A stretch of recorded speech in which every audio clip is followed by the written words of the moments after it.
Even though when you work with Samsung products, you predominantly think about ductless systems, a wall mount or a cassette that has no ductwork associated with it. There are specific units, and they are utilized more than you might think, that use ductwork. Whether that's a small pancake-style unit that has minimal amount of static pressure for ductwork, a larger, thinner pancake-style unit which is utilized for higher static pressures, or a traditional vertical or multi-position air handler that looks just like a unitary product. They do have ductwork. And one of the biggest problems we see with those is people's lack of knowledge on how to size the ductwork. So we're going to walk through doing some duct sizing and show you some duct calculators and the pluses and negatives of both.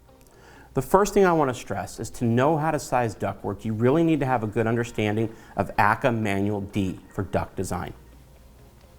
You can pick up that manual from ACCA on their store. You can also pick up a book that explains how to use it in more layman terms and less engineering terms. Both are extremely helpful for understanding how to design a duct system.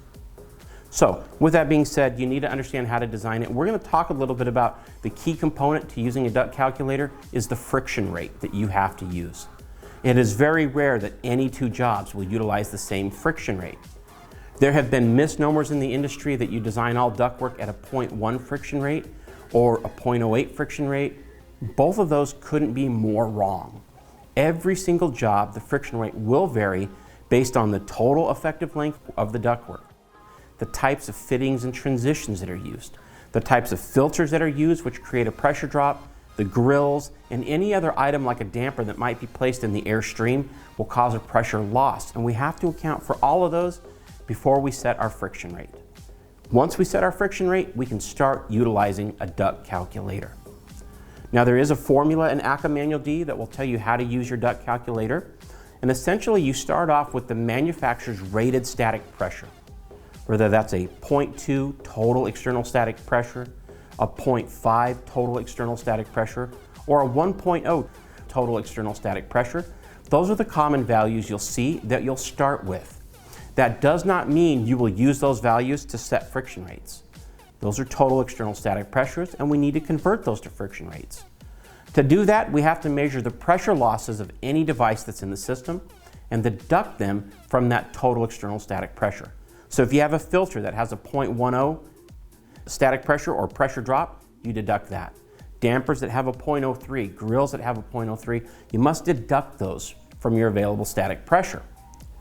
Once you do that, you're going to come up with your available static pressure by deducting pressure losses and also calculate the rate by taking the available static pressure times 100. Then you'll divide that by what they call the total effective length. And that's the effective length of the longest supply run and the longest return run.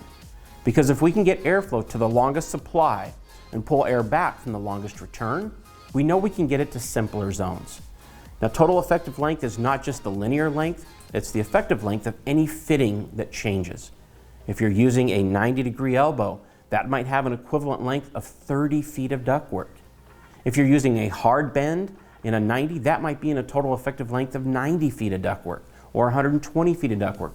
So for that, you really have to go to ACCA Manual D to gain a good understanding of effective lengths and pressure drops associated with devices. Once you have that and you calculate your friction rate, it's really easy to grab a duct calculator and move forward. There's various types that are out there. Most technicians like to carry this style of duct calculator with them. It's a small cardboard duct calculator that fits in a shirt pocket or in a folder, a metal clipboard, and you can slide it around and set your values. Challenge with these type of duct calculators is that 98% of them only work on metal duct. If you're doing metal duct, you can use this as much as you'd like. But if you're using flex duct or duct board or internally lined duct, this duct calculator will give you the wrong sizes for the duct system all the time. So it's preferred to use a duct calculator that's designed for multiple styles of duct material. This happens to be the duct calculator produced by ACCA, the Air Conditioning Contractors of America, which is the organization that produced or wrote Manual D for duct sizing. There's a lot of great information on here. This duct calculator is available in this form, which you can carry with you. They make electronic versions as well. Whichever you prefer is yours. Notice the difference on this duct calculator is unlike the other, which only did metal duct. This one here will do galvanized metal duct. which is for straight metal duct, right? It'll also do wire helical flex duct. This is going to be your traditional flex duct with a spiral core wrapped in insulation on the exterior. We also have two more scales on the front of this chart. One for duct board, which is insulation made out of pressed fiberglass making a board, or duct liner, which is internally lined duct. This will give you the proper CFM based on what they call the internal roughness factor of each type of material. So in this example, let's say that you did your available static pressure setting and you came up with an appropriate friction rate for your system. And in this case, we say your friction rate was a 0.08. If you look at these blue charts here, you notice on the one side they say the type of material, galvanized metal duct. If we go to the far other side, it tells you the friction rate per 100 feet. And when we do the friction rate formula, we're reducing it to 100 feet for our equations. Wire helical flex, again, friction rate. Duct board, friction rate, duct liner, and friction rate. So what we're going to do if we need to size ductwork is we're first going to set and find our friction rate. In this example, we're looking at a 0.08 friction rate. Now we need to know how many CFM are we going to move and what size duct we'll use to do that. Straightforward and very simple. This grayish color here in the center with the white line, this is your volume in CFM. If you know you have a 5-ton system and you know you're trying to move 2,000 CFM of air, it's that simple. Take your friction rate at a 0.08 and line that up with 2,000. Just simply spin the chart. And you'll see now I have a 0.08 friction rate, which is what we calculated, and we're trying to move 2,000 CFM of air. Now all you need to do is come down here to this area right here and look at round duct diameter. And you'll see with the arrow pointing up, it's showing about a 19. You're not likely going to find a 19-inch round duct. So you would increase up typically to a 20-inch duct or decrease down to an 18, depending on the velocity of the air. We need to make sure we're maintaining minimum velocities, and this duct calculator will calculate velocity for you as well. It just does it on the opposite side, which I'll show you in a moment. That's great if we know we want round duct diameter. If we want to use rectangular duct, we have these two scales in the center on the left and on the right. These two cells here, you can line up one dimension with another to design your rectangular ductwork. This is telling you here that the equivalent of a 20-inch duct, let's say we moved it up to a 20 because that's what size we could get or we needed for the velocity. It'll now tell you that on this example here, if I wanted a 12-inch duct, I would line up 12. The first number it would intersect with would be a 30. So to carry the same amount of air as a 20-inch round, I could use a 12 by 30 duct. I could use any other combination in between. Let's say that I wanted a 16-inch duct. I would find where that intersects. That intersects with the line that's just below it. If I follow the line over to the right, it would be a 16 by 20. That would be the equivalent of a 20-inch round duct, and it would give me the CFM I need at that static pressure that I'm designing for. Now, let's say that you've run the system. You've taken 1,000 CFM of air away by taking off branch ducts. Now you need to reduce your plenum size down to handle the 1,000 CFM, but you're still using the 0.08 friction rate. Now I would simply take my 0.08 and this time slide it over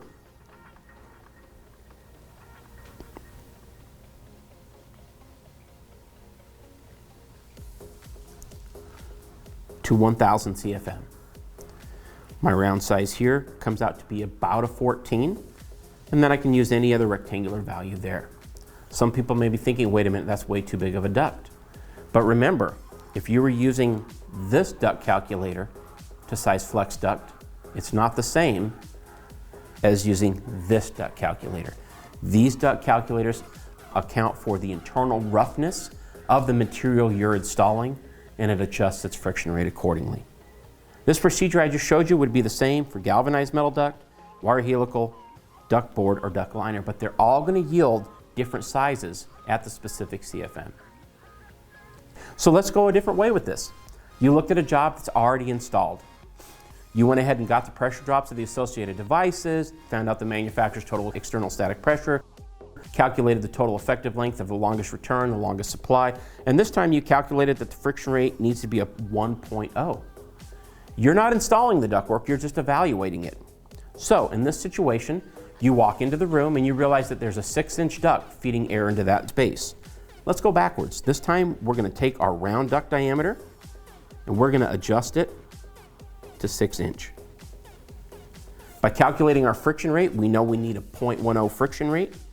So I'd come up to 0.10 and I would look straight down. Here's my 100, here's my 120. So I'm probably somewhere around 115 to 117 CFM is going to come through that size duct with galvanized metal duct. If I'm looking at wire helical flex, it's going to be different because here's my friction rate for wire helical flex. A 0.10, I'm going to come straight up, is only going to give us 80 CFM. Same size duct, 6-inch. Galvanized metal duct, 0.10, going to give me about 115 to 117. Wire helical flex at a 0.10, it's only going to give me 80. This is why you cannot use the same duct calculator for different materials. You need to account for that internal roughness. Okay. As we look at the back of the duct calculator, there's various scales as well. And the key thing you want to look at here is you want to look at the velocity. Here's the volume in CFM in the blue scale. Here's the duct height and length. So what we'll say here is that you had, from your other side of your chart, you knew that you were moving 300 CFM. Let's see here. We would take our rectangular square area, or our duct height and width. For this example, we're going to take our duct height and width, and we're going to set this to a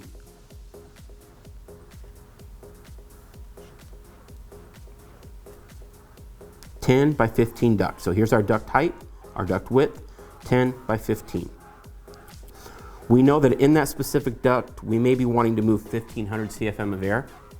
Look directly below at the velocity. And from there, you can see that that 1500 CFM is going to yield 1500 feet per minute of airflow. Way too excessive. Okay? So I could change to a different size duct with the same volume, and that would further reduce my velocity. Now this has just been a high-level overview. There's many more things you can do with a duct calculator.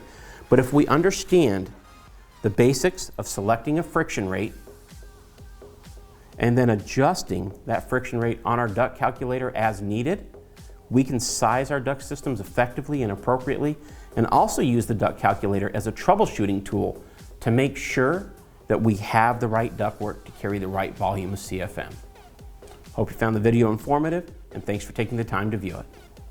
For service manuals and other documentation, please visit our website at samsunghvac.com or use our Samsung HVAC mobile app to download any technical documentation. Thank you.